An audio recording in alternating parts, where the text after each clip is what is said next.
Hey, welcome back. Now, these are the main factors that you need to consider when you're buying an investment property.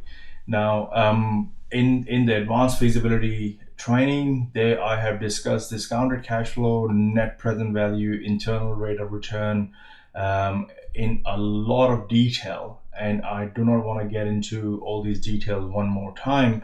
But if you do want to understand what these things are, you can watch those videos. But I'll quickly run over what they are so you don't have to go back and forth anyway. So your discounted cash flow is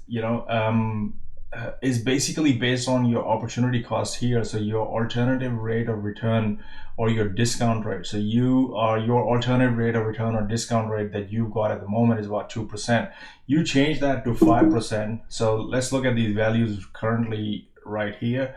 You'll see that's about negative 15.9, 16.8.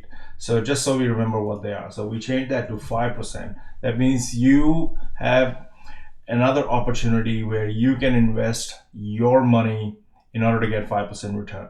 So let's go update all again and see what happens. So when we update this section over here, you'll see that the new values that we get over here are going to be different. So they are a little bit different because now your cash flow or your present value or your discounted cash flow is now discounted based on that 5%. So every cash flow that's coming in every year has been discounted by that amount in order to come up with this value. Now this is a complex complex thing to understand.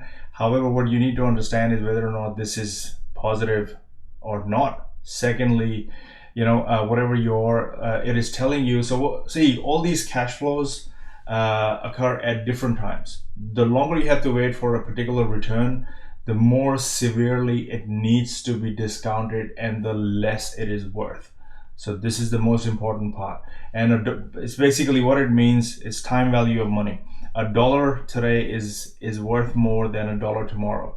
So a dollar received in 10 years is far less valuable than a dollar received in 1 year.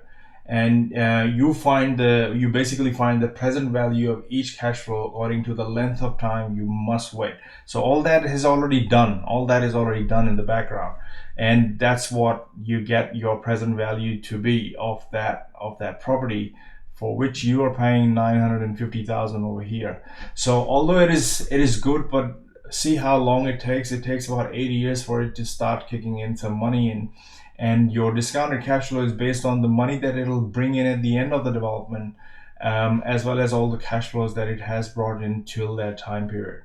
So in the next video, we'll talk about the net present value, which will put things in perspective and give you a better understanding of your investment.